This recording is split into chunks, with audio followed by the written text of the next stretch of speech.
Tonight we're hauling back the curtain on a medieval world where peasants weren't shiny extras. They were the backbone of an era soaked in sweat, fear, and the occasional goblet of questionable ale. Today, you and I are diving headfirst into how these everyday folk survived under lords who thought of them as walking tax generators, and how that struggle shaped every muddy lane, bustling market, and crumbling castle wall. You awaken not in a feather-stuffed bed, but on damp straw under a low-ceilinged hut whose thatch leaks whenever a raindrop dares to fall. The air smells of last night's stew, mostly onions and mystery meat, and of a dozen bodies still half asleep around you. Chickens have already claimed the courtyard as their personal gym, clucking insults at the dawn as if it owes them money. If you could stretch without feeling every rusty chainmail link bite into your skin, you might remember that you volunteered as the local lord's shield bearer just last week.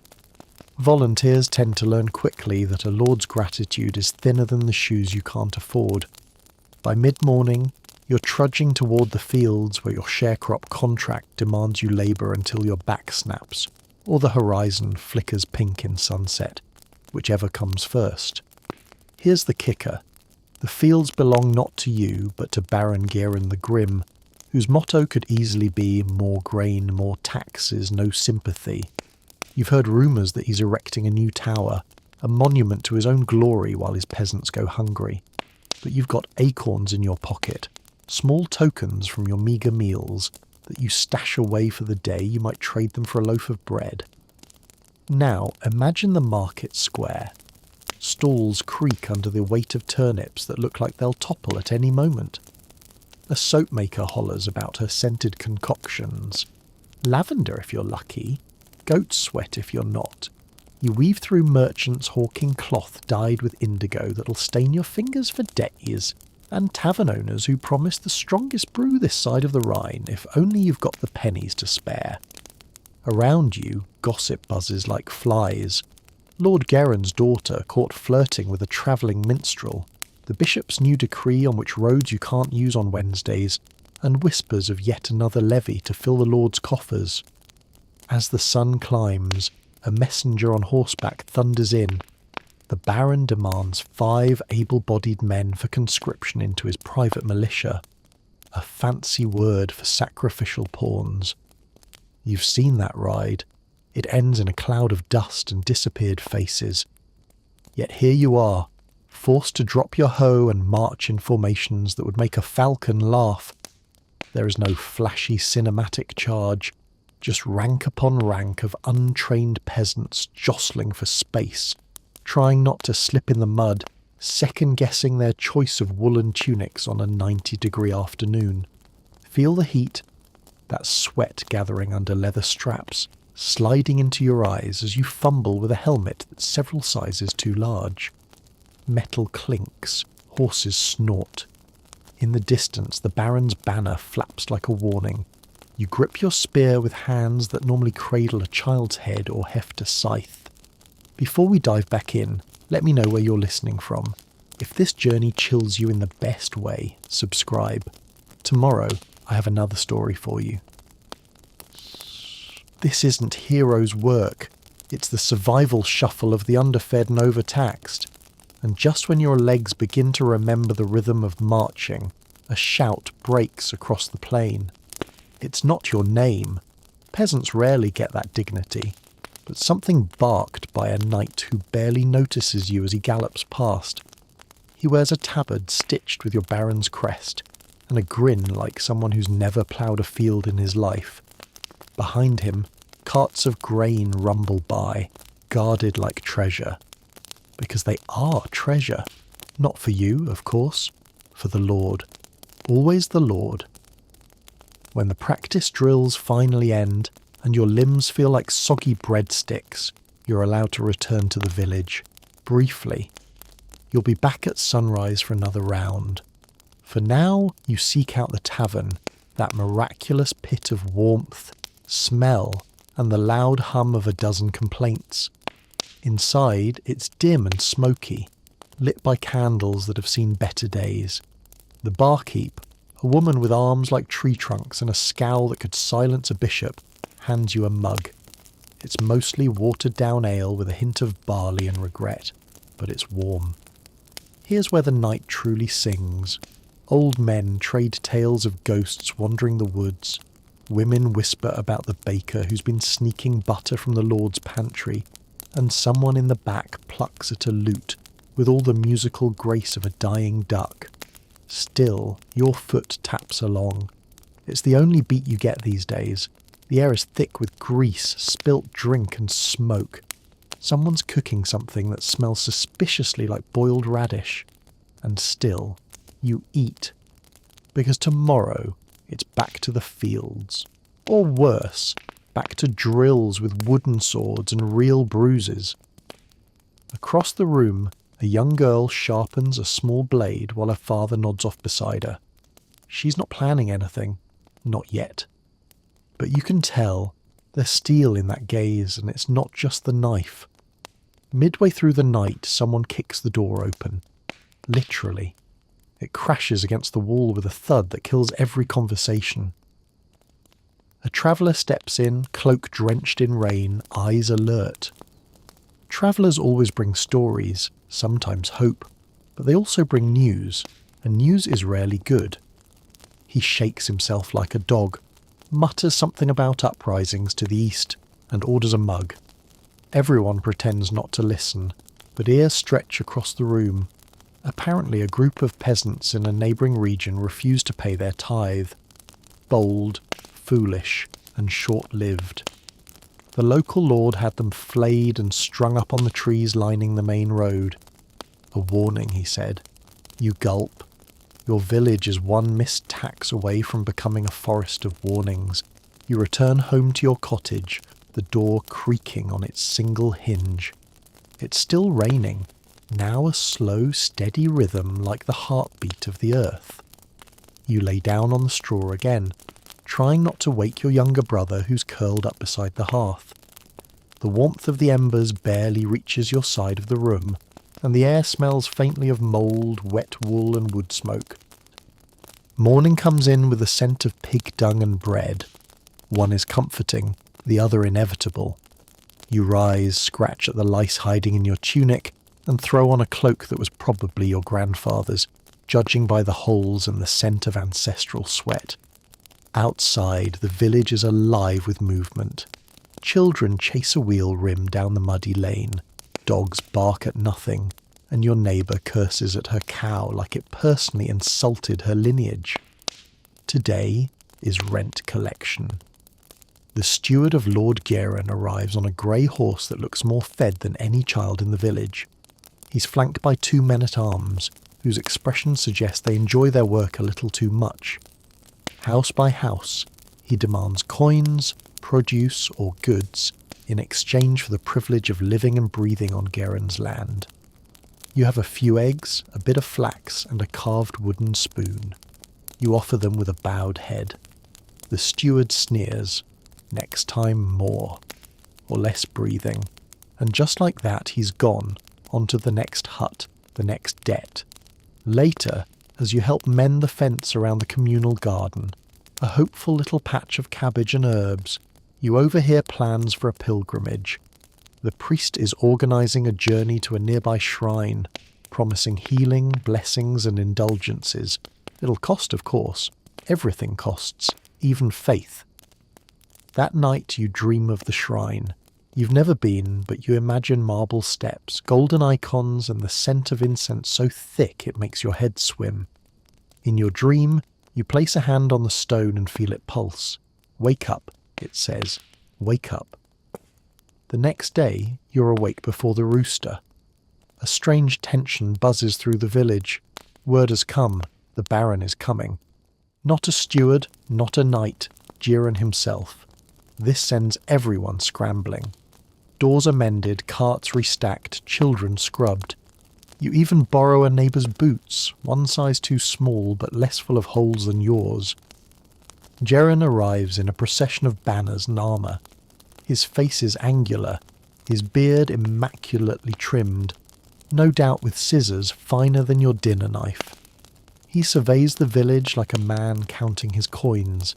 He pauses at your fence, frowns at your turnip patch, and mutters something to his scribe. You smile, trying not to shake. He doesn't speak to you. He rarely speaks to anyone outside his court, but his eyes meet yours, and in that moment you realise something. He doesn't see a person. He sees a number, a resource, a problem to be managed. You're not a peasant, you are a yield. But just as his procession turns to leave, a child, your neighbour's, stumbles into the road. Geron's horse rears, the child cries out, and for a heartbeat everyone freezes. You move without thinking, snatching the child out of harm's way. Geron snarls, then composes himself. "Teach the brat to watch his steps," he says, and rides on. The village exhales. Your neighbour thanks you with tears. That night, your supper includes half a boiled egg, shared between 4 people, and for once, you don't feel entirely powerless. Weeks pass, the seasons shift, autumn brings the harvest, and with it, the festival of lanterns. A rare reprieve. The village gathers, lighting small oil lamps made from turnips, singing songs older than memory. You dance in the mud, eat fried dough stuffed with cabbage, and for one evening, no one talks of taxes or drills or floggings. Children laugh, elders sing. You forget briefly that winter is coming, and it does. It always does. The wind turns sharp, the fields stiffen. You trade the last of your grain for firewood. The tavern grows quieter, people conserving breath and warmth. You dig into root cellars, pray for mild frost, and patch your boots with old saddle leather. Then the Baron's messenger returns. This time he's not asking for men. He's asking for food, grain, dried meat, anything. Apparently, Geron's stores were infested with rats. Some blame sabotage, others say divine punishment. But none of that matters. The village must provide or suffer. You gather what little you have. The priest offers up the church's stores. Children give up their dried apples. Mothers cry silently. You wonder if the rats were ever real. As spring breaks, a rumour flits through the village like a curious bird. The Baron is ill, fevered, babbling. Some say it's a curse, others say poison. His men deny everything, but he hasn't left the castle in weeks, and so life continues. The fields are tilled, babies are born, elders die, the wind shifts. A new face arrives at the tavern one evening, a scribe fleeing war in the south. He carries books, ink, and stories. He speaks of cities where peasants rise, where lords fall, where hope isn't just a word scribbled on a tavern wall. You listen, and you wonder. You wonder what it would take to change the world, not for kings, not for knights, but for those with dirt under their nails and a song in their chest. You wonder if someday someone will tell your story, or better yet. The night air hangs heavy, thick with the promise of rain and the scent of wood smoke, clinging to the eaves like an old ghost too bored to move on.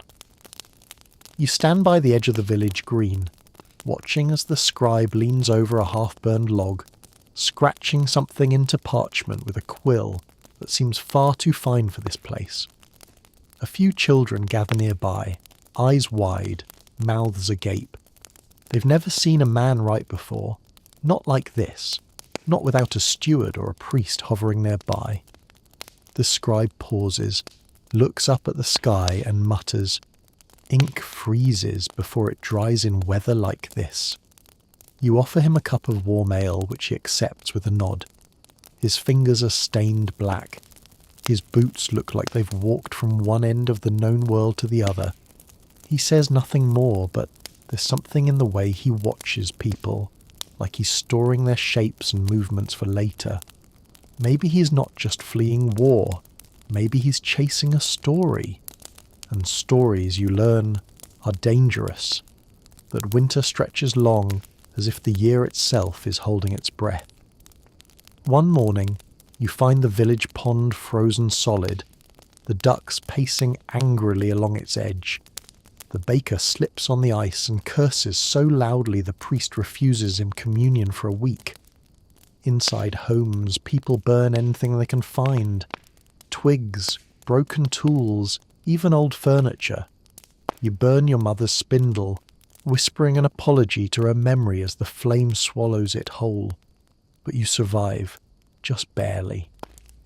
Spring comes late, dragging its heels like a sullen child, and with it a fresh burden, a tax for the rebuilding of the Baron's granary, destroyed in a fire no one saw, on a night no one remembers. The steward doesn't take questions, he takes chickens, and then, just as the sun begins warming the backs of labourers in the field, everything changes. A trumpet. One long note, sharp and bright. The sound of hooves, not just a few, but dozens. A new figure rides at their head, not Garen, not his steward, a woman. She wears armour that gleams like an accusation. Her banner bears a white lion on a black field, a symbol none of you recognise. Her hair is braided tight, her jaw set firmer than the church bell. Her voice rings out clear. By decree of his grace, King Allard III, Baron Garoon is hereby relieved of all duties pending investigation. Murmurs ripple, then silence, then chaos. Some cheer, some stare. The steward tries to protest but is seized and led away, red-faced and trembling. You're not sure what to do. No one is. The woman dismounts, surveys the gathering like she's tallying sins, and announces a temporary oversight council will be formed, including 3 commoners. You laugh aloud. Not out of joy, out of shock. No one in power ever says, including 3 commoners. But it's true, and one of them is you. The days that follow are a blur of meetings in the church nave, now repurposed into something called a hall of voices. The pews creak under the weight of possibility. You sit beside a miller and an herbalist. Across from you are the woman in black armour, a scribe and a representative of the crown, who looks like he's allergic to dirt and democracy. You speak. Tentatively at first, then with more clarity.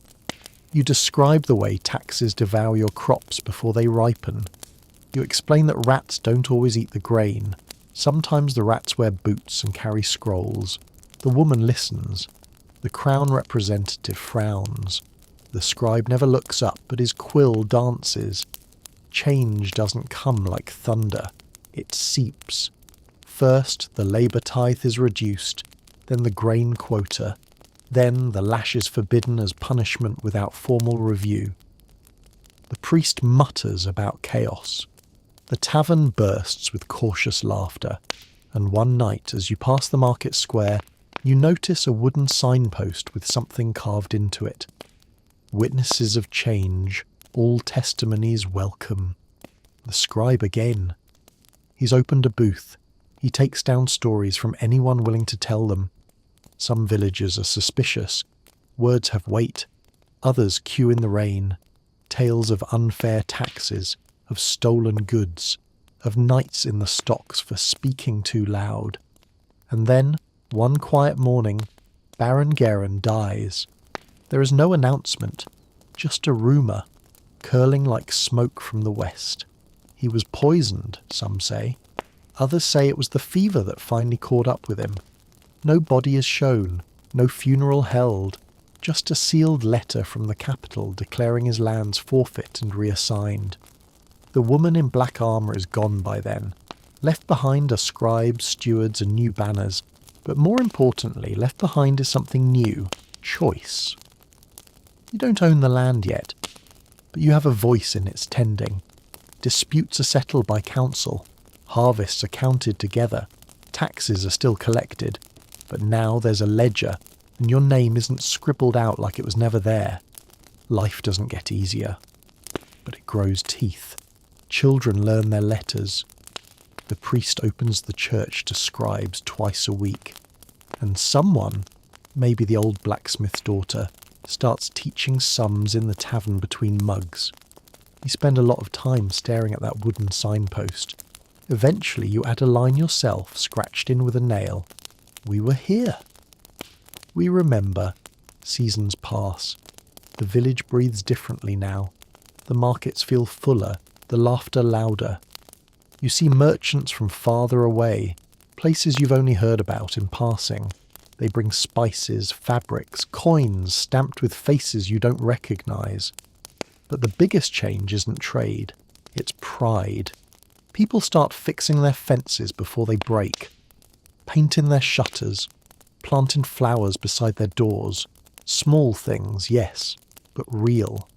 And then, one evening, as the sun stains the sky red and orange, the scribe finds you. He's older now, a bit slower.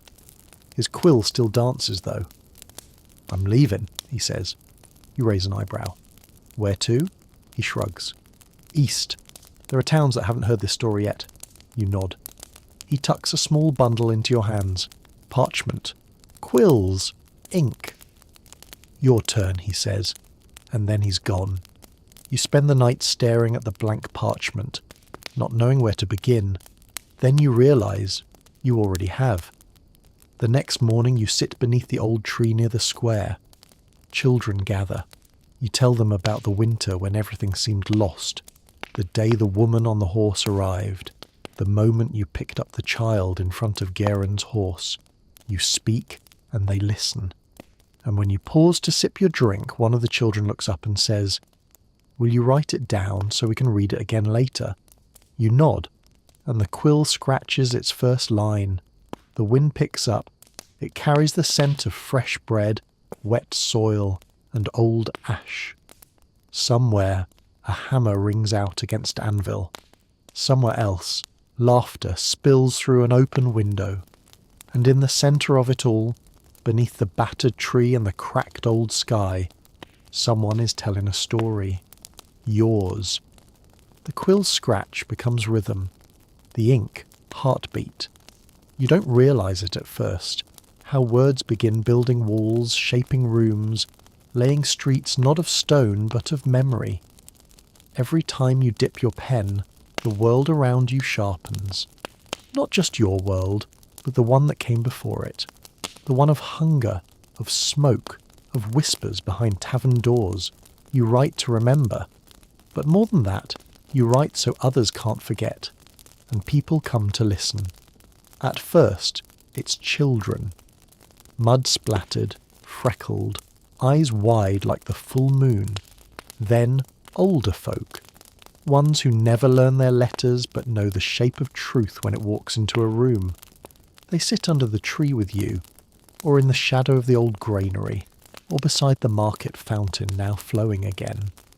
Each place becomes a chapter, each listener a witness. There are pauses, long ones, when the wind stirs too strong, or someone chokes up at a name you've spoken. You let those silences hang. They're part of the story too. You tell of Lord Garen's smirk, the frost that killed half the barley, the hollow thud of boots at dawn when the tacksman came. You tell of the girl with the blade and the scribe who traded ink for hope.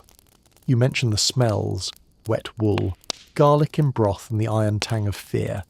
And then, one day, a stranger arrives. Not armoured, not royal. A woman in plain traveller's clothes with a satchel slung low and hands calloused from holding more tools than weapons. She listens from the back of the crowd, nodding softly. When the children scatter and the fire burns low, she stays. "Do you know what you're doing?" she asks you, not accusing. Curious. "Trying to," you say. "Telling what happened." She smiles. "You're building a bridge, and bridges attract travellers. You learn she's from the southern borderlands where mountain folk are carving out their own fate after being forgotten for generations.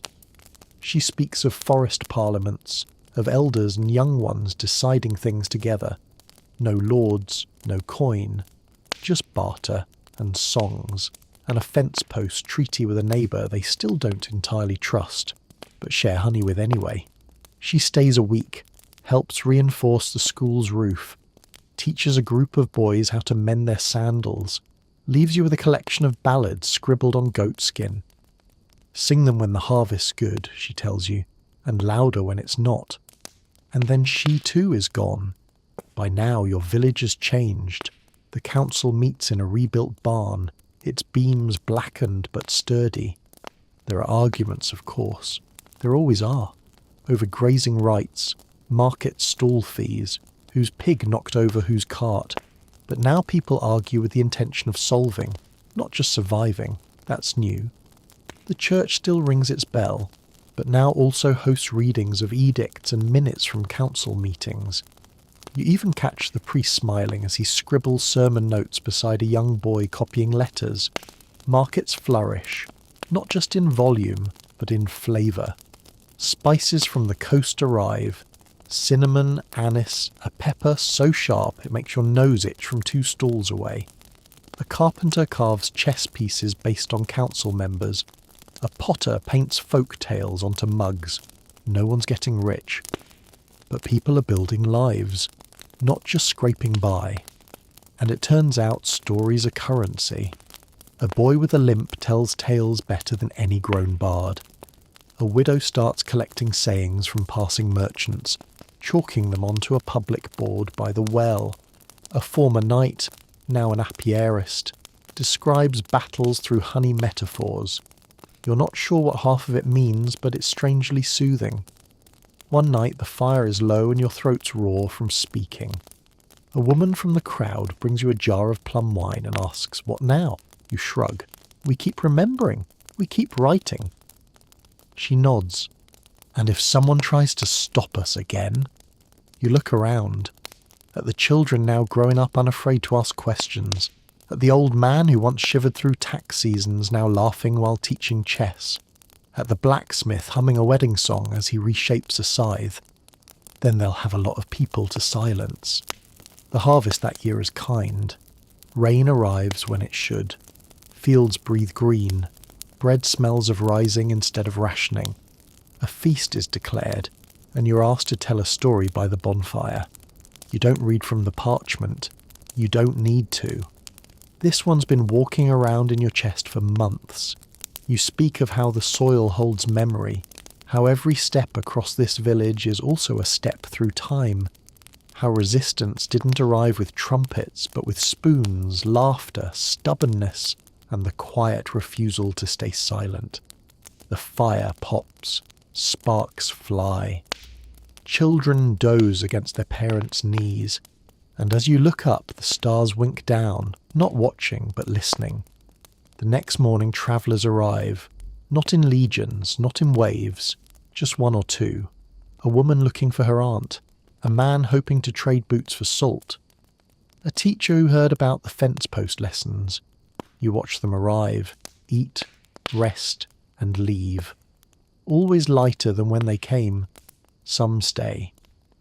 A cobbler opens a stall. A painter starts etching murals of the old days on the long wall by the river path. Someone sets up a kiln to bake bricks instead of just pots. The village stretches, breaths deeper, steps firmer. One day, you wake up and realise it's no longer the same village, and yet, entirely still is. It's in the fields, the council, the laughter, the scribe's old booth, now a tiny lending library, the children writing poems on the church steps, and just when you think the ink may dry, a new whisper floats through the streets. They're coming. No one's sure who started the rumour, but they're always the same they. Old powers, new lords, a cousin of Garen looking to claim what's left. Meetings multiply. Plans are drawn. Defences considered. But no one panics. There's no curfew. No food hoarding, just preparations. Quiet. Steady. Because this time, the village doesn't fear them. Not really. And on a warm afternoon, as children play in the shadow of a market tent, you find yourself finishing another story, inking the last line before holding the page up to dry, and you think, let them come. The rumours grow legs. By the week's end, those legs are stomping down roads, clinking with chainmail and crunching dry twigs beneath boots that haven't felt mud in years.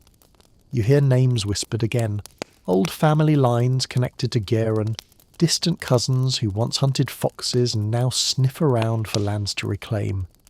Not because they miss the people, but because maps, once redrawn, tend to grow teeth again. The council doesn't panic. It convenes. There's no gavel, no velvet drapes, just a battered bench, a smoky oil lamp, and voices used to arguing and listening in equal measure. Everyone comes, the shepherd, the baker, even the priest with his ink-stained sleeve and cautious optimism. You speak last, not with fire, with flint. Sparks land where they need to. If they come, you say, they'll find something different. We're not the villagers they think they remember. The next days are spent building, not just with wood and stone, but with intention. Trenches are dug, not deep but clever.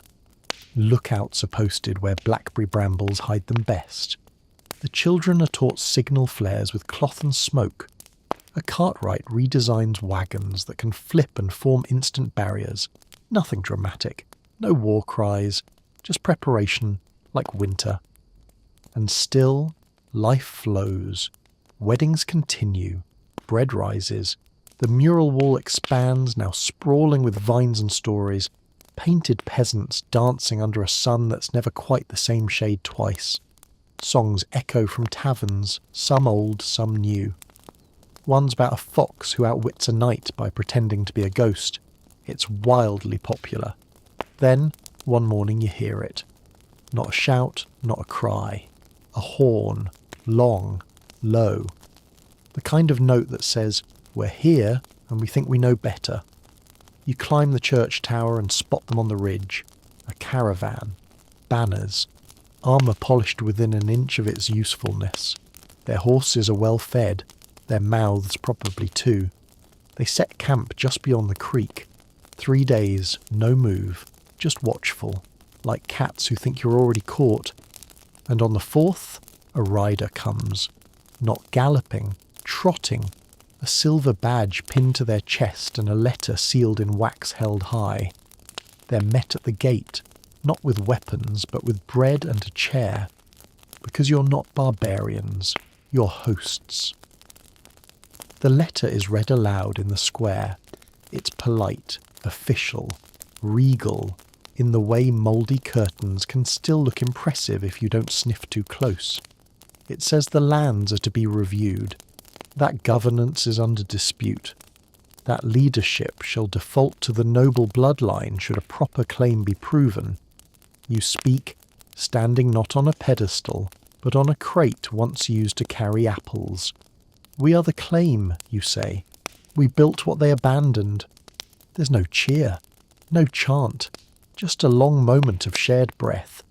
The envoy thanks you, leaves, the camp stays, 3 more days, then 5, then 10.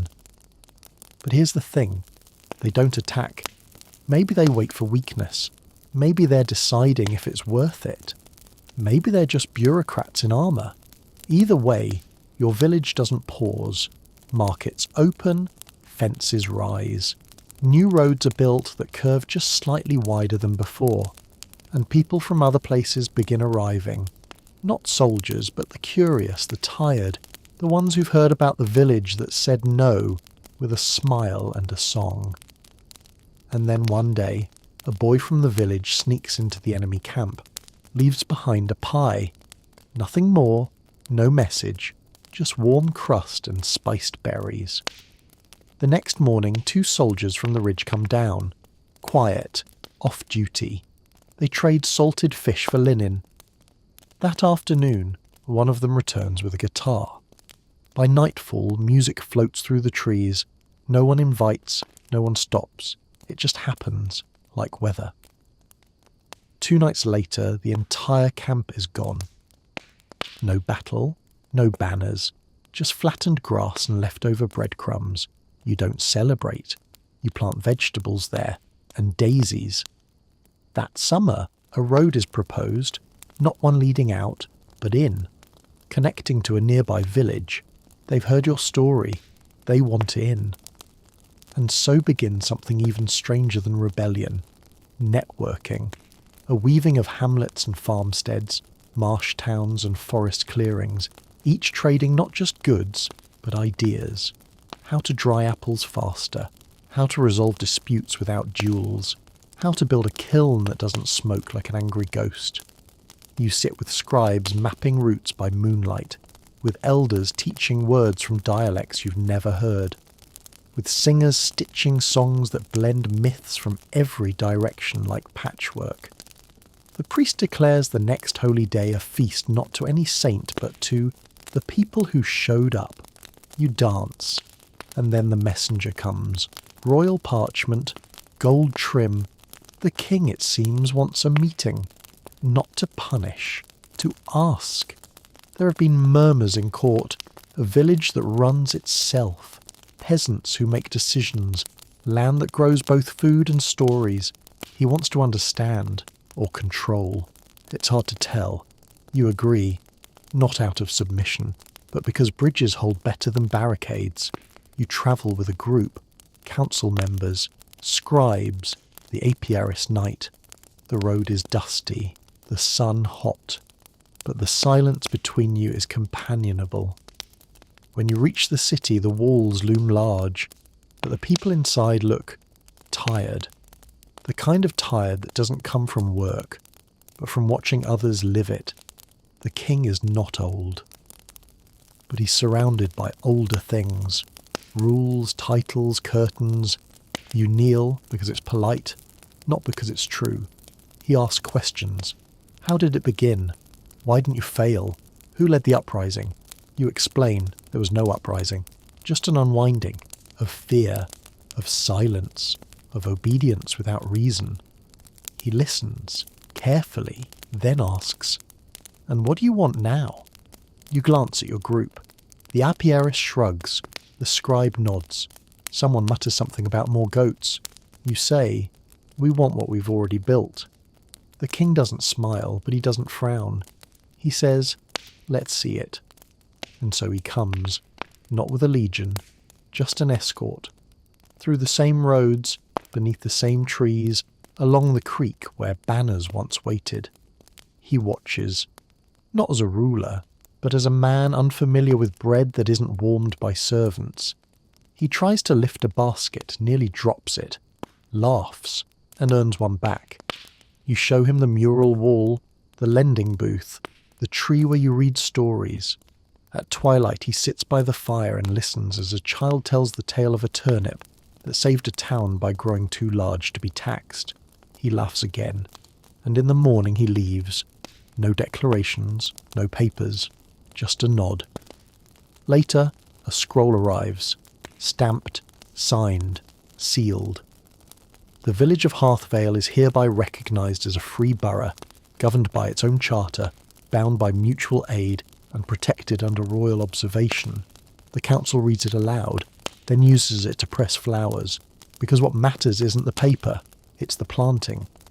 This story took us a long time to gather. If you're finding it worth the cold, subscribe. And now, back to the hearth. Because just as Hearthvale settles, another traveller appears. Not a noble, not a merchant, a storyteller. She wears a satchel full of parchment, a pair of boots that have seen better days, and a grin that says, "I've heard about you." And the children rush to the old tree, because they know what that means. A new story is about to begin. The children gather like moths to lantern light, wriggling into the grass, elbows in the dirt, eyes wide. The newcomer, this parchment-laden wanderer, pulls a folded stool from her bag like a magician producing rabbits. She doesn't introduce herself, not right away. She waits. Because in Hearthvale, no one demands stories. They invite them. Her voice is low, worn with wind and tavern smoke. "This one," she begins, "comes from the Salt Coast. A village smaller than yours, but full of fishermen with hands like knotwood and tempers like boiling stew." Laughter rises from the kids, even some adults. She leans forward, describes a storm that swallowed boats whole, a dog that barked back the tide, and a girl who outsmarted the sea by tying bells to the gulls. She shifts between voices, squeaks and growls. The crowd is hers. When the tale ends, the children cheer, and the adults clap slowly, the way adults do when they wish they'd heard it first as children. She says nothing else, just nods, folds her stool and slips into the dusk, leaving a hush behind her that smells faintly of brine and firewood. She doesn't leave the next morning, nor the one after. Instead, she lingers, offers to teach the baker's son how to carve a quill, fixes the squeaky hinge on the herb shed, swaps riddles with the old beekeeper until he nearly falls off his stool laughing. She sleeps in the old granary loft next to the sacks of barley and drying garlic, and all the while she writes, pages upon pages, her script tight and angled. Sometimes she reads them aloud, tales of places far and strange, a marshland that glows in winter, a city carved into cliffs where shadows speak, a village where everyone shares the same dream once a month and draws maps from it the morning after. You ask her once why she writes them. She doesn't look up. To remember what hasn't happened yet. Then she asks you something in return. Where does your village keep its memory? You're not sure what she means. You point to the mural wall, the scrolls, the songs. She nods, but doesn't smile. That's the record, not the memory. You think about that all day. That night you bring her to the stone circle just outside the village, a ring of old, half-buried rocks, rumoured to predate the king, the wars, maybe even the language. She touches each stone, murmuring something beneath her breath. Finally she sits. This is your memory, she says. It's older than writing. Stories began here, not on parchment, on moss and echo. You watch her trace a shape into the dirt, a spiral. Every place has a spiral, she says, a centre where stories wait to be found again. And just like that you begin to understand. The next morning a group of travellers arrives. They're not storytellers, not entirely. They carry woven baskets, instruments, tiny bottles of pigment, and odd musical contraptions that wheeze and chirp like frogs. They've heard of Hearthvale, of the songs, of the self-run council, of the turnip that avoided taxation. They bring with them tales, yes, but also skills. One teaches ink making from walnut husks. Another offers a workshop on storytelling through puppetry. Children run through the square holding cardboard dragons. A farmer's daughter stitches a banner of the mural into her apron. The air feels different, and in that difference you notice something forming. A circle, not like the old stones. A human one. Ideas exchanged hand to hand like bread. No stage, no throne, just people facing each other. One evening someone, maybe the traveller, maybe a child, calls it the hearth. Not a place, a happening. The hearth becomes a regular thing, every few weeks. It starts with stories, yes, but soon includes debates, songs, arguments, games. Some nights end in dancing, others in silence and stars. Once, an impromptu wedding. And then comes a visitor with a different kind of scroll. She wears colours too fine for travel. Her voice is trained, not for conversation, but proclamation. She represents a university, one that has heard of your village's oral experiment. She uses terms like anomalous civic structure and proto-democratic mechanisms. She asks to observe. You shrug. So long as you help with the harvest. She doesn't laugh, but she stays, and soon she writes differently, less jargon, more awe. The mural wall now stretches past the bakery. It tells not just the village's history, but its moods, its missteps, its jokes. A small corner shows a cat who mysteriously appears in every major event, though no one owns one. One morning you notice a new mural, of the spiral in the dirt by the stones, a memory made visible, The storyteller helps build a tiny library, not to store books, but to lend blank ones. Fulfilling, she says. Soon people begin keeping their own records, some on paper, others in weavings. One woman stitches local gossip into shawls that she wears once a month like living newsletters. The travelling visitors start calling Hearthvale a hub. The villagers call it home. But one day, the storyteller packs her satchel. It's not dramatic. She just zips it shut, tucks a map into her boot and heads toward the gate. Children trail her. One clings to her leg. She kneels. "Don't worry," she says. "I'm not the only one with stories." You walk with her to the ridge. She asks, "Do you remember what I said about where memory lives?" You nod. "And where does yours live now?" You don't point. You just say, "In the people who tell it." She smiles for real this time. "Good. Then you're ready." Then she's gone. That night, a boy tells a story about her. He calls her the Firewalker, says she could talk to shadows and write backward. None of it's true, but no one stops him, because stories don't need to be true, just true enough to matter. And under that cracked sky, beside the same market, under lanterns made from hollowed gourds and candle stubs, someone passes a scroll. It says, "Hearthvale Festival of Memory.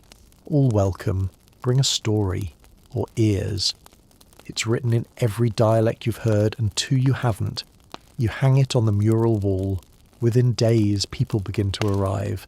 They come not just from farms and villages, but from cities, from outposts, from places where no one's listened to a story in years unless it came with a price.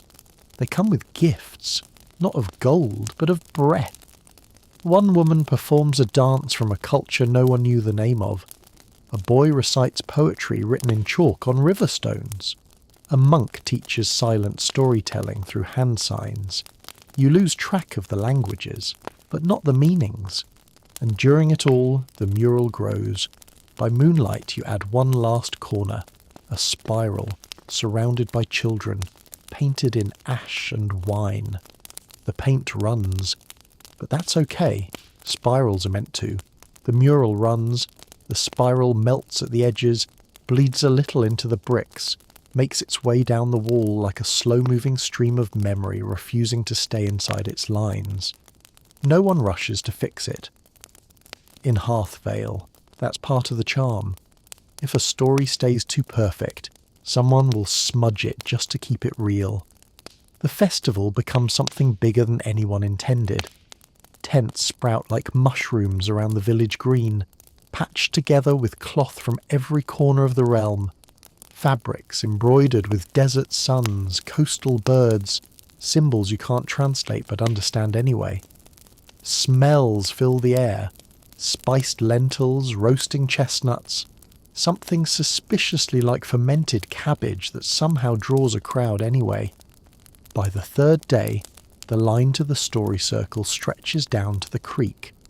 A woman from the eastern marshes brings a tale of a willow that cried every time a lie was told beneath it. A juggler from the mountains tells of a cave filled with sleeping faces that matched every villager's own. A carpenter spins a tale where every nail driven into wood trapped a forgotten word inside the plank. Some tales are funny, some are strange, some end mid-sentence because the teller weeps too hard to finish, and someone else picks it up for them. In Hearthvale, no voice gets left behind. You help manage the crowd, sure, but mostly you just listen. And what you hear is this. People have been waiting to speak, to be heard, to lay down their truth like a cloak and let someone else try it on. In the evenings, after the fires die low and the laughter thins, you find yourself walking the edge of the village. The festival's joy is real, but so is its shadow. Because what you're building here, it threatens things. Old things. Tower things. They haven't come yet. But word travels. You've heard whispers from traders, questions asked at gates, officials sniffing at maps. There's talk of a record keeper who's been tasked with drawing lines through Hearthvale. not roads, borders. So, as the festival winds to a close, the council meets, not in fear, in readiness. We've shown them what we are, someone says. Now we decide what we protect. Discussions stretch into the night. They're not always calm, but they're always rooted in love for the thing you've all made. By dawn, a decision. Hearthvale will remain open, but guarded not with walls, with memory. You begin training new storytellers, not just how to speak, but how to listen, how to hold a tale with reverence, how to carry it intact through argument and fire. You map the mural wall, not to claim it, but to remember it. Every stroke catalogued, every symbol's meaning written down, not just in books, but in songs and riddles, and plays acted out by children in the square. You create the Circle of Fire, a group who travels outward, not inward. They bring stories, and they bring back warnings. One day, one of them returns with something new, a decree. Stamped, sealed, unsigned. It states that any village operating outside noble oversight will be subject to correction. That lands may be seized. That stories that contradict the crown's history are to be confiscated. It's not a war, it's erasure with a smile. You gather the people, read it aloud. They don't gasp, they don't panic, they vote. It's decided. No story will be stored in only one place. Copies are made. Not perfect copies. That's the point. Variants spread. A poem told one way in Hearthvale ends with a new twist in Bramble Hollow. A fable from the Stone Circle now echoes in cliff towns in rhymes no one can trace. The king's cartographers can't draw borders around what moves. And then, a letter. This one's not a threat. It's a question. From a village called Duskmere. They want to visit. They want to learn. And they want to teach. You host them. They arrive with instruments you've never heard, games that make children shriek with laughter, and recipes involving roots you thought were only good for dye. They teach you about memory jars, clay vessels sealed with wax filled with slips of parchment, each bearing a thought someone was afraid to say out loud. Every season, they open one, just one, and speak it aloud. No matter what it is, you start doing that too. Soon, there's a shelf of jars in the council barn. People contribute anonymously, and every quarter moon, someone reaches in, breaks the seal, and reads. No judgment, just breath shared. More villages join, more jars, more stories. And then, unexpectedly, a royal delegation arrives. Not with threats, with scholars. Turns out some in the court have been reading your stories, quietly, and they're impressed, confused, maybe even moved. They propose a compromise, an archive, in the capital, a place to collect stories from all corners, preserved, honoured, but controlled. You say no, not with anger, with sorrow. We're not preserving fossils, we're growing seeds. One scholar stays anyway. She lives in a small house by the orchard, keeps to herself, but over time, you see her begin to change. She starts helping with the mural wall. She volunteers at the library. She contributes a memory jar that says simply, "I used to believe I already knew everything worth knowing." You add a note beneath it. Now you're beginning. And then comes the fire. No one knows how it starts. Maybe a lantern. Maybe something darker. It takes the granary, the barn, part of the mural. The flames dance like furious scribes trying to rewrite what you've built. But you don't run. You form a line. Buckets, blankets, songs shouted in rhythm to keep courage from crumbling. And when the flames die, you mourn, but you gather. The next day, the children start repainting the mural. They don't copy the old images. They paint what they remember. It's not the same. It's better, because it's still alive. And as ash settles, someone says, "We should have a new festival." You ask, "To celebrate what?" They say, "That we're still here." And so you plan, not just for the village, for the world that's listening. Because they are. And you write the first line of the new invitation, "Bring what you've lost. We'll help you remember it." You tack it to a post beside the old spiral. The wind flutters it, then calms. The mural wall gleams, half charred, half reborn. The council barn smells of soot and ink. And somewhere nearby, a new story begins to form in the air, warm and waiting. The new story doesn't start with a bang, it never does. It starts with a murmur, a stranger at the edge of the market asking if there's still room at the festival. A potter overheard in Bramble Hollow saying, "They remembered me, not what I make. Me." It starts when a cart loaded with empty jars rattles up the road, led by a one-eyed mule and a woman who claims she once turned a war into a wedding using only soup and sarcasm. It begins with a seed planted in scorched soil. Preparations for the new festival stretch wide and weird. A carpenter designs a portable stage that doubles as a rain shelter. A pair of twins paint signs in 4 languages, including one that they say they made up just for fun. Someone proposes a contest for the best story told entirely with shadows and fruit. And slowly, Hearthvale hums again. There's more music this time, not because it was planned, because people can't seem to hold their joy quietly. A boy with a bucket and 2 sticks becomes the village's unofficial percussion section. A grandmother starts composing lullabies that make even the grumpy blacksmith cry. You keep walking the mural wall, some of it still charred, but the burn marks have turned into part of the artwork. Flames repainted as dragons, ash darkened into mountain ranges. One child painted a phoenix the size of a wagon wheel in the centre, its wings spreading into every other panel.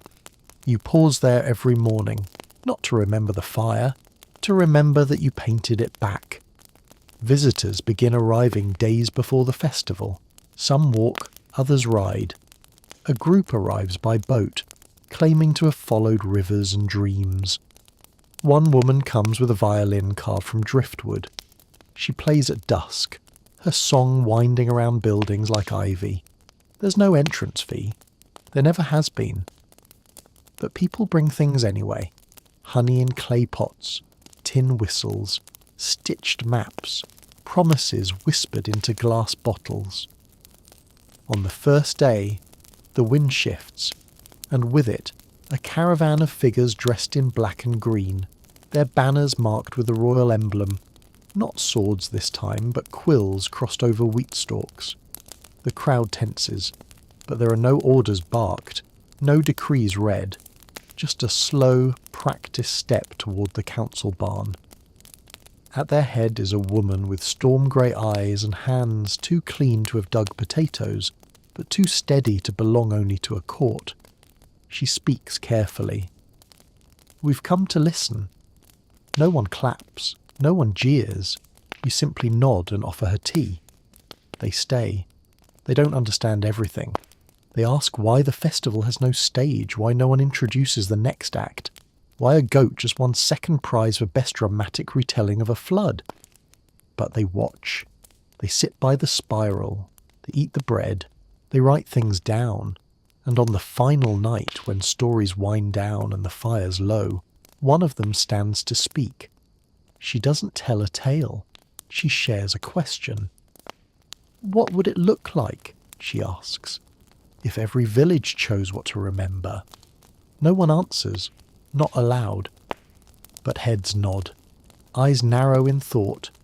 Someone hums the beginning of a ballad. You find her the next morning by the orchard. She's holding a memory jar. "It's empty," she says. "It's not," you reply. "It's waiting." And she smiles. That season, Hearthvale becomes not just a village, but a thread. A weaver in Dustmere embroiders the spiral into every blanket she makes. A stonemason in the mountains etches a line of Hearthvale poetry into every threshold. A travelling tinker leaves tiny bells at crossroads to signal places where stories sleep. The mural wall fills again. Someone paints a circle of faces, none of them real, all of them familiar. Below it, a phrase. We're not names. We're echoes made warm. The jars multiply. They take over the east side of the barn, then the loft, then a shelf in the tavern. One day you find one tucked under your pillow. It simply says, "I once thought I had nothing to give. Then I gave this." That night someone proposes a new council role. Keeper of Forgotten Things. The vote passes. The first to hold the role is the mute girl who paints trees with her feet. She's never spoken a word, but she records memories in colour, shape and brushstroke. Her ledger isn't a book. It's a scroll of canvas wrapped around a tree trunk beside the spiral. Visitors wrap ribbons around it when they leave. Blue for peace, green for growth, red for sorrow. The tree begins to look like it's blooming all year. You sit beneath it sometimes, just to watch. The goat wins another award, this time for interpretive dance. No one questions it. One evening, an argument erupts over which stew best represents the village. It lasts 3 hours and ends in a cook-off. Somehow, the result is a tie between 3 recipes. They're all renamed Hearth Vale Surprise and served every festival since. Another visitor brings metal letters and a stamping tool. They start creating pins with story titles on them. Turnip Rebellion, Songs from the Ash, The Pie That Negotiated Peace.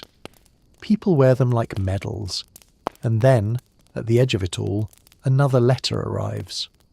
Royal wax again, this time with a single question. What would it take to do what you've done? Everywhere. The council debates for 3 days, not because they don't know, because it's a big thing, and eventually they write back, let go of control and hold space instead. No reply comes. But 3 weeks later a royal delegation builds a listening post, not a garrison, just a bench, a small roof, and a sign that says, your story is welcome here. By now, Hearthvale is many things. A village, a legend, a method. People arrive seeking answers. They leave with better questions. And late one night, a child finds a scrap of parchment by the spiral.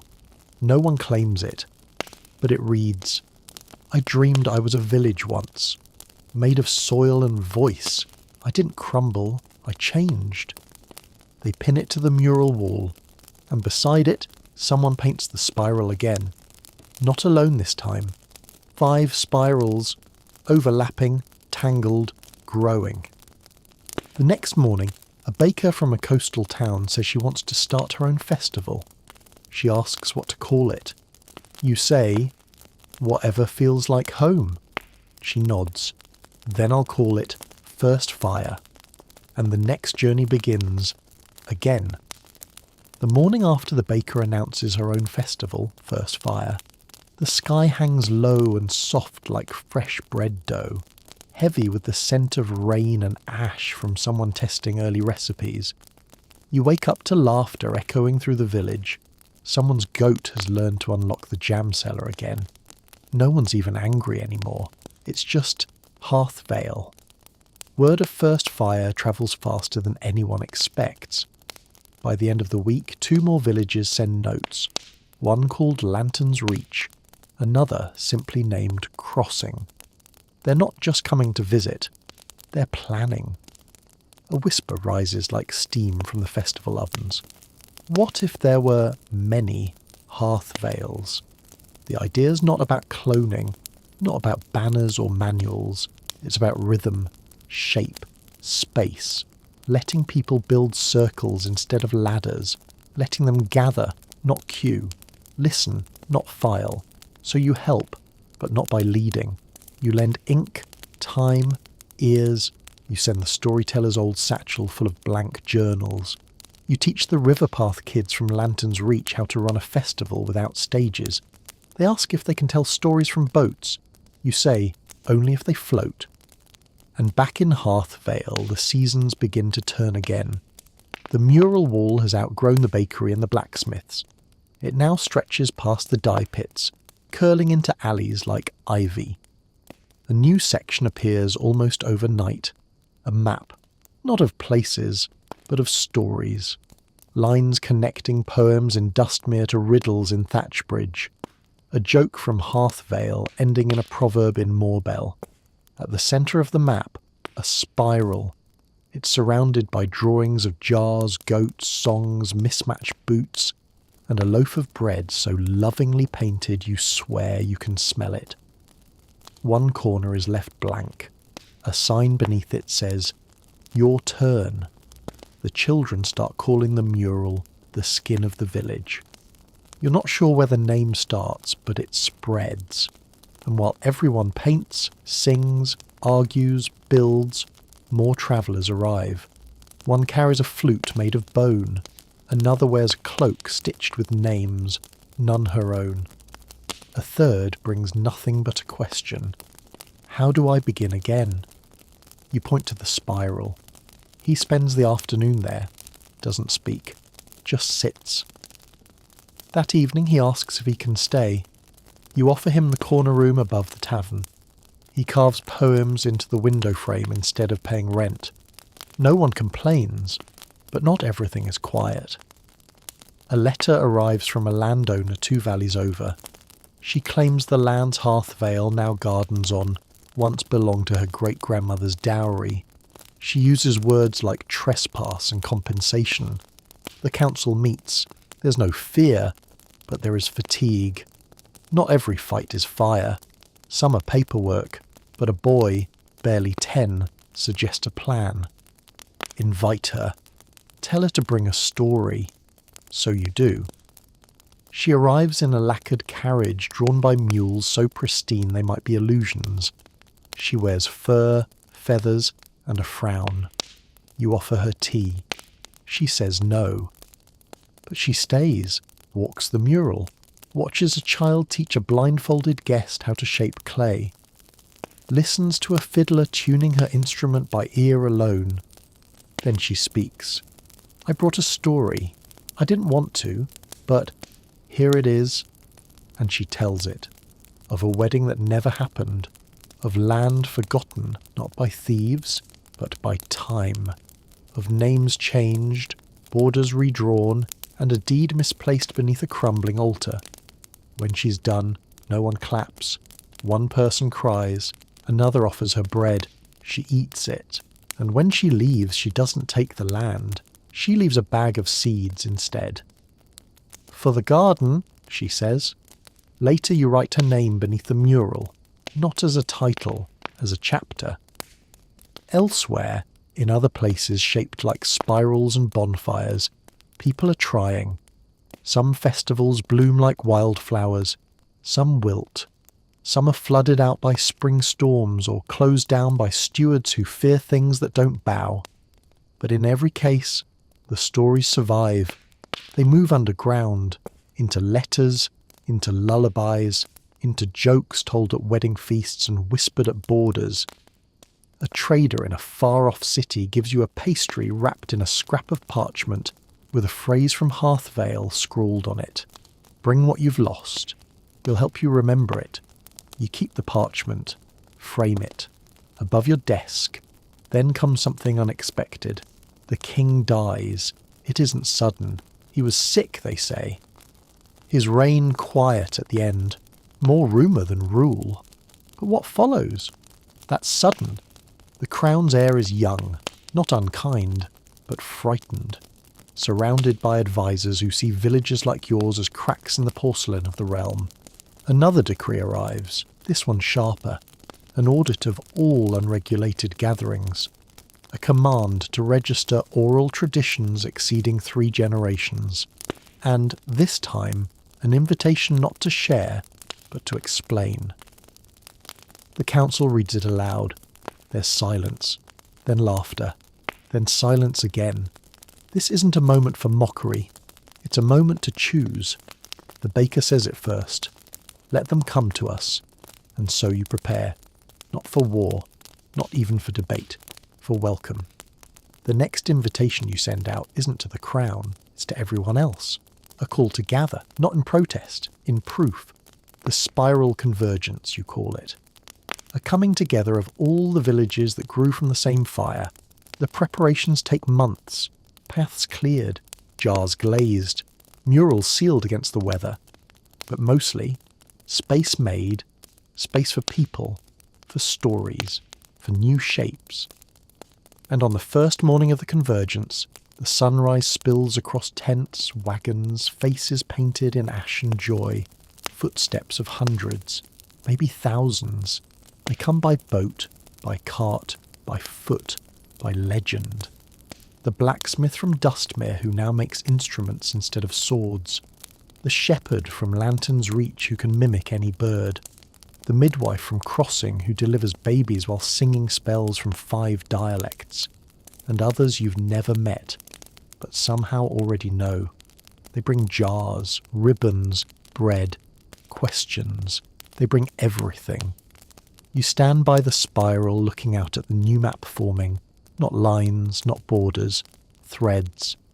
And then a child, face streaked with berry juice, tugs your sleeve. Can I tell a story? You kneel, hand them the speaking stone, they climb a crate, clear their throat, and begin. Their voice wobbles, then steadies, and just like that, the convergence begins. The child's story is about a snail, not a magic snail, not a cursed one. Just a small, slow thing that carried a tiny house on its back and refused to be hurried. The child speaks with hands and feet, wobbling a bit but fearless, describing the snail's journey to find a puddle it once saw in a dream. People lean in, smile, nudge each other. A baker wipes her hands on her apron and whispers, "It's about us, isn't it?"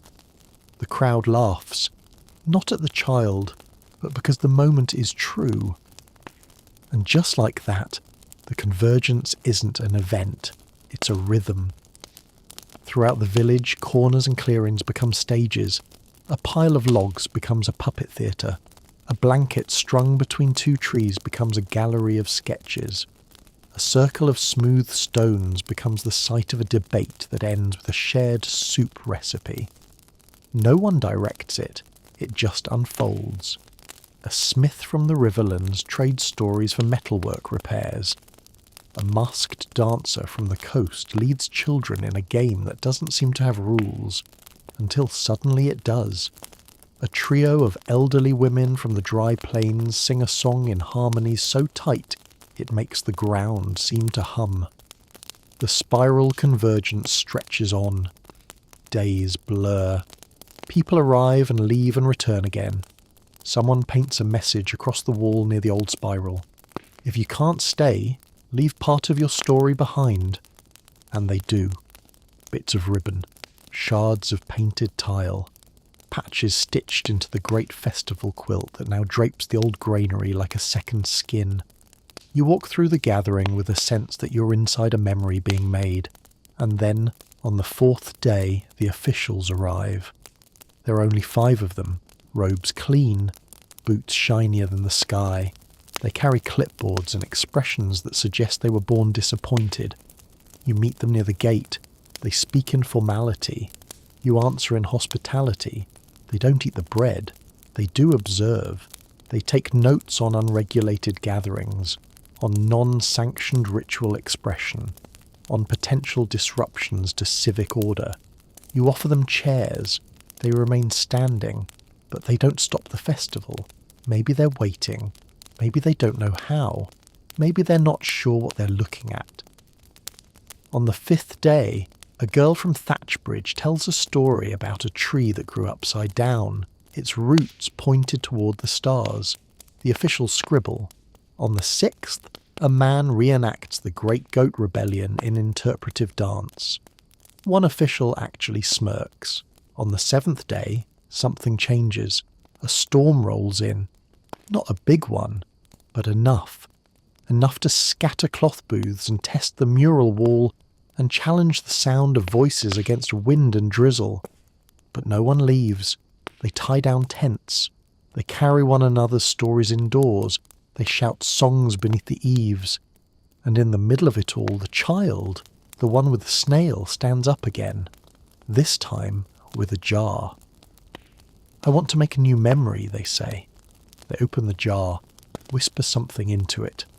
then set it in the rain. Other people begin to do the same. Memory jars line the spiral like a constellation. And then one of the officials, without ceremony, takes a blank slip of parchment, writes something, and places it in a jar. No one speaks. No one claps. But everything shifts. When the rain passes, the light returns softer than before. Softer, but sharper. The festus continues. But now it feels like something else too. A decision. And a few days later, when the officials leave, they take no declarations. No fines, no lists. Just a sketch of the spiral. And a promise to return. You sit beneath the tree with the ribbon trunk. A child naps beside you. A storyteller from Moorbell reads a tale about shadows that learn to laugh. The wind rustles with a sound of quiet joy. Someone paints a new image on the wall. A map with no borders, only paths. Spirals where towns should be. Threads instead of walls. You wonder quietly how far it can go. You wonder how long it will last. And then you remind yourself, that's not the point. The point is the telling. The next morning, before the sun rises, a bell rings. Not an alarm, not a warning, a welcome. It's from a hilltop just north of Hearthvale. A lookout spot. Someone has returned. You climb the hill, and there she is. The old storyteller. The one who left with boots and questions and fire in her pockets. She looks older, but so do you. She grins. You kept it warm. You laugh. You kept it moving. She hands you a scroll, not a tale, a map, of all the places she's been, all the villages that listened, all the places where spirals caught flame. There are more, she says, but I stopped drawing them. They started drawing themselves. You sit together on the hilltop, watch the light touch rooftops, hear the stories rising like birdsong, and she says one more thing. Now what? You think about it, and then you say, let's teach them how to start their own. That day the Convergence hosts its first workshop, not about how to keep a festival alive, but how to begin one, not how to protect a story, but how to open space for one, and the mural gains a new section. It's not a painting, it's a doorway, built right into the wall, framed in charred wood and memory. It opens not into a room, but onto a path, one that leads out of the village and into the world. A sign hangs above it. This way to yours. People step through it. They take pieces of the Convergence with them, not the artifacts, the rhythm, the idea. A child from the northern ridges builds a spiral out of stones behind her school. A musician from the sea cliff starts a travelling story circle caravan. A mason from the southern lowlands builds benches in a spiral at every crossroad. And back in Hearthvale, you listen to each story that returns like a bird finding home again. You still walk the mural. You still pause at the phoenix. You still sit beneath the tree wrapped in ribbons. But more and more, you spend your days near the doorway, helping people step through, answering questions, giving them ink, reminding them. The fire doesn't come from the centre. It comes from wherever you're willing to strike the flint. That night someone leaves a note by the spiral. It says, I thought I was looking for a place. I was looking for permission. Thank you. You frame that too. Above the doorway, just beneath the words, this way to yours. The door stays open, not figuratively, literally. Rain washes the threshold, dust settles on the sill, bees visit it like a new kind of flower. No hinges, no latch. Just an arch carved from old wood and story-soaked stone, etched with spirals worn smooth by every hand that's touched it. Every day, someone walks through. Sometimes it's a baker who's heard of Hearthvale's miracle stew and wants to learn the recipe. Sometimes it's a cartographer looking not for lands but for names. Once it's a woman who doesn't speak, only hums and plants seeds wherever she walks. The spiral grows, not wider but deeper, and you begin to realise something simple and staggering. Hearthvale isn't a place anymore, it's a verb. To hearthvale, to gather, to remember, to open space for what's fragile and fierce and still forming. The mural wall becomes more than memory, it becomes architecture. People begin building new walls with mural space built in, blank by design. A family constructs a shed and immediately paints on it a scene from their migration.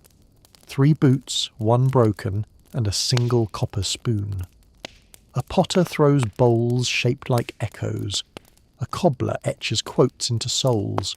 A child glues feathers to a bench and says it's now for thinking up flying stories.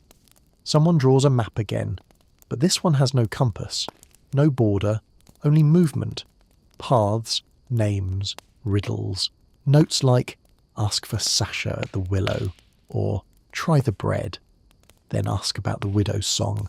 There is no centre, but everywhere you look there's something glowing. More visitors arrive, not just to listen, but to stay. They don't ask how they can fit in, they ask how they can help expand. And slowly, without agenda or blueprint, the village changes. The bakery gets a second oven, fueled by husks and stories. The library now includes memory jars alongside scrolls. The market is reorganised into spirals, with each loop containing not just goods, but games, jokes and riddles to earn a discount. One stall simply says, "Trade me a secret." You do. You say, "I once forgot my own story." The old woman behind the table nods and hands you a cookie. It tastes like honey and thyme and something you haven't felt since childhood. That evening, the council meets beneath lanterns shaped like question marks. No agenda, just reflection. Someone brings up the doorway again. It's working, they say. But what if it breaks? You smile. Then we build 2. They laugh, then pause. Or maybe they build them themselves. Because they are. Word comes from Moorbell. A double spiral carved into a field that only reveals itself during frost. Thatchbridge sends a recipe for memory soup. Ingredients include salt, rainwater, and a promise made aloud. From Crossing, a new kind of jar, transparent, whisper-activated. No one knows how it works, but it records everything sung into it. You start to see things shift even in the way people walk, slower, more open, as if they're ready to be surprised, as if they expect a poem or a song around any corner, and they're right. And then comes the quiet. Not silence, just a stillness, a winter. The festival winds down. The last cart leaves. The mural quiets. The ribbon tree rustles with wind instead of voices. You think, maybe it's over. You think, maybe the flame has calmed. And then you hear it. A story you've never heard before, told by a girl who's never spoken before, about a creature that lives in walls, not to scare people, just to listen. 'Cause it's lonely. And the mural. She says that's how it speaks back. She ends her tale with this. Now that it's not lonely, it might sleep a while. But don't worry, it dreams loud. And the next morning, someone finds a new spiral, carved into the frost. The tree branches above it hold jars. Some are new, some are old. One holds a note that reads, "Rest is part of the story." So the village rests. The council meets less often. The songs are quieter, but deeper. Fewer travellers come, not because they've forgotten, but because they're hosting their own circles. You keep walking the doorway, not to guard it, to greet. And one morning, someone walks through you didn't expect to see again. A scribe, from the capital, not one of the original observers. A younger one, eyes wide, pockets full of parchment. He says, "I've read the reports. None of it made sense. But then I found the note, the one you framed." He pauses, looks around, breathes deep. "I think I'm ready to listen, not just take notes." You hand him a broom. He sweeps the square for 2 hours before asking his first question. Then he listens. truly listens. And on his third day, he tells a story of his own. It's short. It ends with, "I didn't know I was allowed to want more." No one applauds, but someone brings him soup. And just like that, he stays. The frost thaws. The paths reawaken. New chalk lines appear along the alley stones, arrows pointing nowhere and everywhere. One reads, "This way to the good bread." Another says, "You're closer than you think." The mural expands again, slowly, not in bursts, like roots. One panel shows a fox with a crown made of candles. Another shows a storm breaking into laughter. And one new section has no image, just a question. What's the story only you can tell? People write their answers beneath it. Some in ink, some in song, some in silence. You write yours too. You write, "Still unfolding." And beneath it, you draw a small spiral. One evening, the storyteller returns again, not to stay, to say goodbye. You walk her to the edge of the path. She's older now, so are you. "I'm going farther," she says. You nod. "I'll keep the door open." She smiles. "No," she says. "Now it's yours to walk through too." And she's gone. So you go, through the door, into the world. Not to leave Hearthvale, but to carry it. You bring ribbons, you bring soup recipes, you bring silence and the ability to wait until someone else finds their words. And everywhere you go, people recognize something, not your name, the rhythm. They say, "I've heard something like this before." You smile. Probably. Or maybe you just remembered. One night, on a hillside far from the spiral, you find a group gathered around a fire. A boy tells a story about a turtle who swallowed the moon and lit it from within. Another paints it with clay and crushed berries onto a rock. A third listens, holding a jar in her lap. She says nothing, just catches the moment. You sit beside her, and she passes you the jar. You whisper into it, "I brought what I lost. You helped me remember it." Then you hand it back, and the fire crackles, and somewhere, in Hearthvale or beyond, a new mural begins, with a single brush stroke and a spiral. You follow the spiral into the world, not in a grand procession, not in a blaze of banners, just you, your boots, a satchel that carries more questions than tools, and the understanding that stories don't start when you walk in. They're already happening. You're just arriving at the chorus. The first village you reach is made of slate and mist. It clings to a hillside like it's afraid to fall asleep and slide off into the river below. The people here speak in short sentences, with long silences in between. You ask if there's space for a story. They don't say no. They just wait. So you sit. You don't speak. Not yet. You carve a spiral into a stone and leave it by the well. The next morning someone has painted it blue. The day after someone adds a second spiral beside it. You wait again. On the third day, a woman brings you a cup of warm root tea and says, "I used to tell stories before the fog took the hill." You nod. "I'd like to hear one," you say, and she tells you. It's about a boy who tried to name all the clouds, not just types, individual clouds. He gave them stories, called one "The One That Got Away with Lying," called another "The Ghost Who Loves Bread." He didn't live long, she says, but the name stuck. You tell her about the jars. She gives you one of her own, made of polished river glass, corked with beeswax and filled with seeds.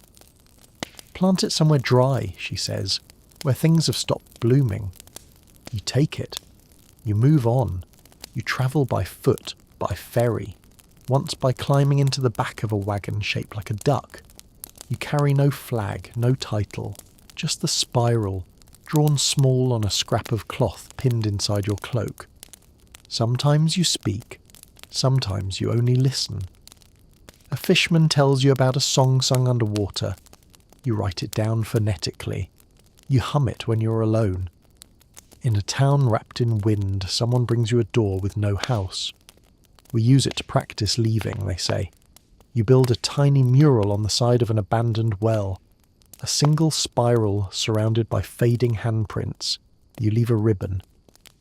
A week later, you hear a rumour from a passing merchant about a new gathering place called the Well of Return. You smile. You never claim credit. But people start leaving stories for you, tucked into bread crusts and lantern smoke. One child hands you a stone and says, "This is my fear. I've drawn eyes on it so it can watch itself." You carry it for weeks. Eventually you return to Hearthvale. The door still stands. The tree is even thicker with ribbons, some faded to nearly nothing, others fresh with smell and sound. The mural has grown new arms. There's a depiction of you. Well, not quite you, but someone with a satchel and boots and too many stories in their eyes. You kneel beneath it. Someone asks if you're staying. You shake your head. "I've got a jar to plant."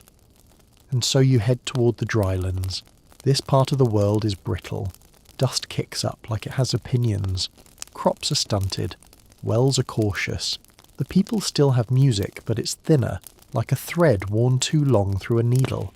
You arrive in the village of Red Hollow. No one greets you, not coldly, just busy. You help fix a fence, share your bread, ask no questions. On the fourth day, you find an empty square. Once a market, maybe. You sweep it. Then you draw the spiral with chalk, careful and slow. Nothing happens. Until someone, an old man with oil on his hands, places a boot at the spiral's edge. Not to smudge it, to trace it with his heel. He doesn't speak, but he leaves a coin on a crate nearby, scratched into its side. "I remember when we used to talk." You nod, and you stay. You plant the jar in the centre of the spiral, bury it shallow, not to hide, to invite. By the end of the week, someone leaves a poem above it, folded in wax. The week after, a young girl begins playing a tune on a reed pipe, the same time every evening. You leave quietly. By the time you return to Hearthvale, a message waits. The jar sprouted. Not into flowers, into a tree made of twine and story strips, paper leaves that flutter when people walk near, each one blank on one side, filled in on the other. People call it the listening tree. Back home, you're invited to the next council meeting. The room is warm, no one wears shoes, there's bread and stew, the air smells like beeswax and cinnamon. They ask for stories, you give them pieces, never the whole. Then a child, you don't recognise them, stands. "Can we build more doors?" they ask. No one laughs, the vote is unanimous. A new team is formed, the Waymakers. Their job isn't to lead. It's to help others open what's already trying to unfold. They travel in pairs, carry spiral stamps, bundles of blank ribbons, jars, pens. They sleep in barns, under trees, on porches. They ask questions like, what memory here needs a place to live? The mural gains a section called The Places We Helped Remember, and beneath it just spirals. No text, just the shape. One day, a messenger arrives from the capital. They're not in robes. They're wearing boots with clay dried around the toes. They carry a scroll, not a decree, a proposal. The Crown is reconsidering the role of local memory. They want to create something called the Archive of the People's Voice. The council listens. The baker pours tea. Then someone asks, "Why an archive? Why not a kitchen?" Silence. Then laughter. Then discussion.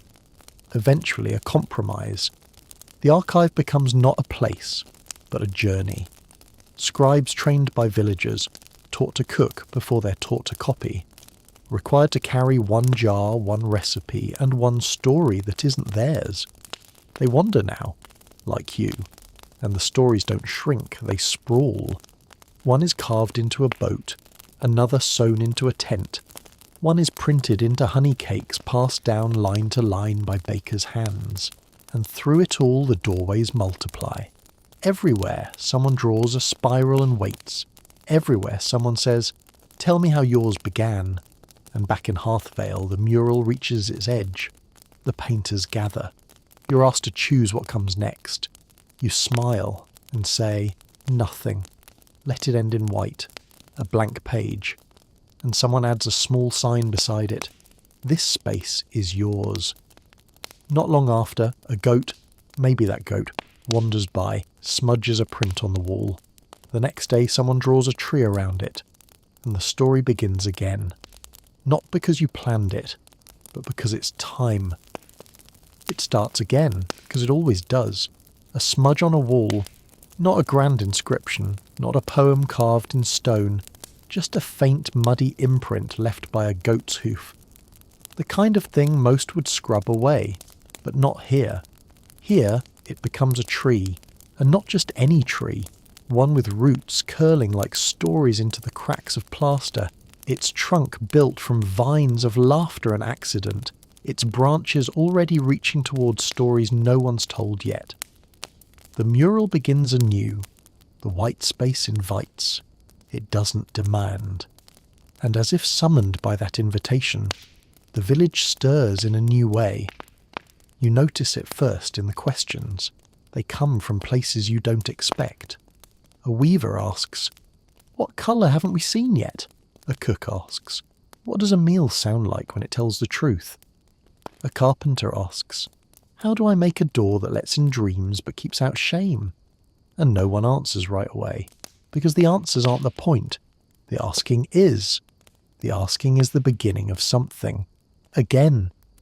The mural grows in quieter directions now, tucked between buildings, etched into the corners of crates, the sides of market stalls under benches. It becomes less about display, more about layering. A spiral scratched into the underside of a ladle, a poem inked into the hem of a coat, a song stitched into the seams of a pillow. You begin noticing things placed gently in plain sight. A jar with no label filled with folded paper cranes. A loaf of bread sliced in a spiral pattern. A bench engraved with the words, "Ask me how I'm really doing." The village has stopped performing memory. It's just living inside it. And one evening, during a quiet sunset that drips honey gold over everything, a small procession walks through the spiral door. Children, led by no one, carrying a bundle wrapped in cloth. Inside, stories. Not scrolls, not books. Clothes, mostly. Bits of wool, scraps of embroidery, shoes with initials carved into the soles. "We want to remember our people," one says, and the mural shifts to welcome them. A patchwork begins, not a timeline, not a family tree, a memory garden. Each piece of cloth is sewn into the wall with thread dyed from local plants. Below each, a single phrase, not names, but feelings. She made tea the way rain falls. He knew where lost cats hid. They never sang alone, even when no one joined in. Visitors begin arriving not for festivals, but to contribute. Quietly, they bring broken instruments, worn shoes, half-finished letters, objects not for display, but for keeping company. The library opens a new wing, not of books, of boxes, memory boxes, each one unique, and beside each, a spiral, painted, carved, drawn in ash. Some are never opened. That's okay. Their silence becomes part of the story too.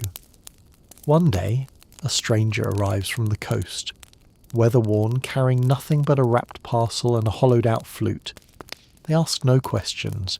They walk straight to the tree with the oldest ribbons, unwrap the parcel and leave behind a mirror.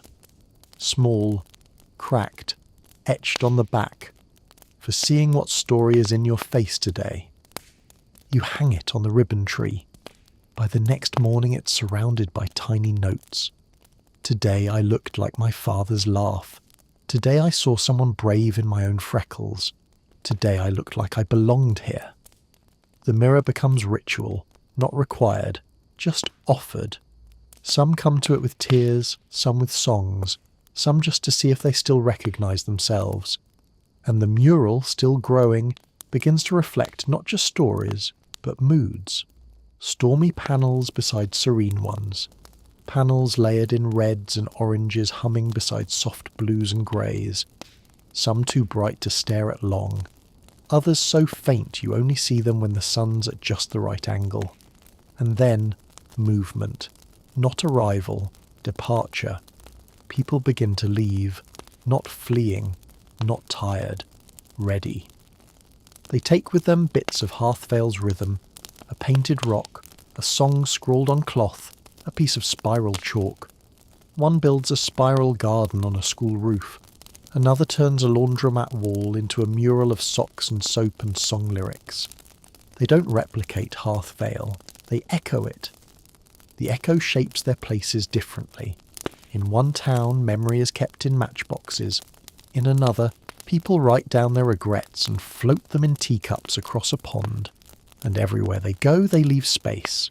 Not marks. Space. Back in Hearthvale, the mural now has a frame. Not to contain it, to give it breath. A thin white border painted with the words, "This is where the next story could begin." Beneath it, a bench appears, unmarked. Then a single word etched into the side.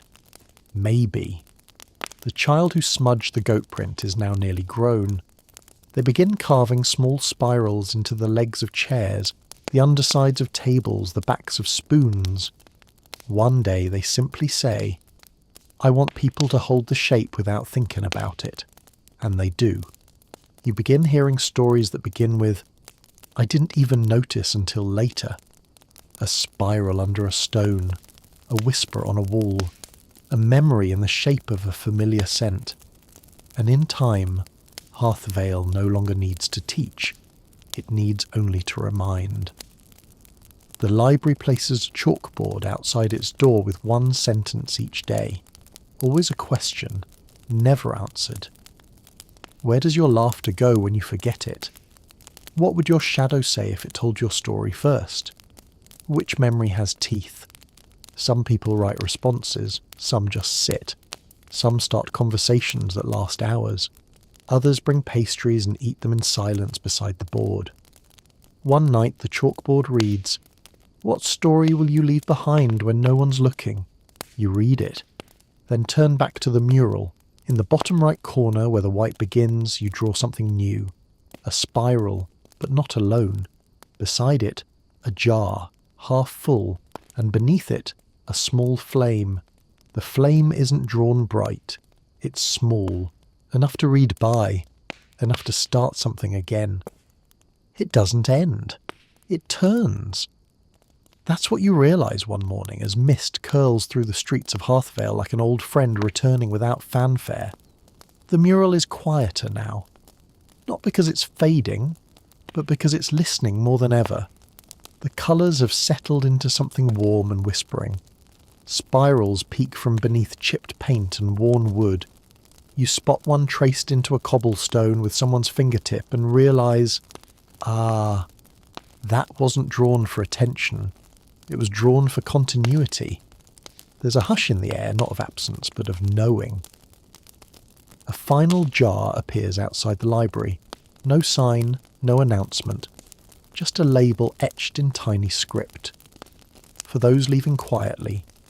Inside, not objects, but threads. Different colours, different textures. One feels like sea air. Another smells faintly of cinnamon and smoke. A third pulses warmth when held, like a memory waiting for words. People take one. They don't ask. They don't have to. Later you hear someone humming a tune you've never learned but somehow know. It dances around a corner, wraps around your ankles like a childhood game, and vanishes into the morning mist. The final addition to the mural is not made by hand, it's made by absence. A clean white space, framed in silence. No spiral, no jar, just air. Room to breathe, to imagine, to begin again. And next to that space, someone has placed a single stone, smooth, unmarked, ordinary, except for what it invites. a pause. That's how Hearthvale ends, not with a monument, but a moment. Not with fanfare, but invitation. A young girl leaves a pressed flower beside the stone. A traveller adds a coin from a land no one's heard of. An old man, walking with a limp, stops, exhales, and smiles without speaking. And one by one, people pass. Some stay, some move on, but each leaves a story, whether they mean to or not. The spiral lives now, not on the wall, but in the rhythm of shared steps, in tea shared without words, in laughter remembered when it's most needed, in the way someone pauses before speaking, listening to the silence as if it too might have something worth saying. And if you stand still long enough just outside the frame of the mural, you might hear it. Not a song, not a tale, but the shape of something just about to begin. South, where do you go from here? Maybe you start a mural of your own. Maybe you find a spiral drawn in the condensation on your window. Maybe, just maybe, you leave a thread behind for someone else to follow. But you carry the fire now. Small, steady, enough to read by, enough to begin something again. 2 more journeys await around the bend. Don't miss them. Subscribe and ring that bell.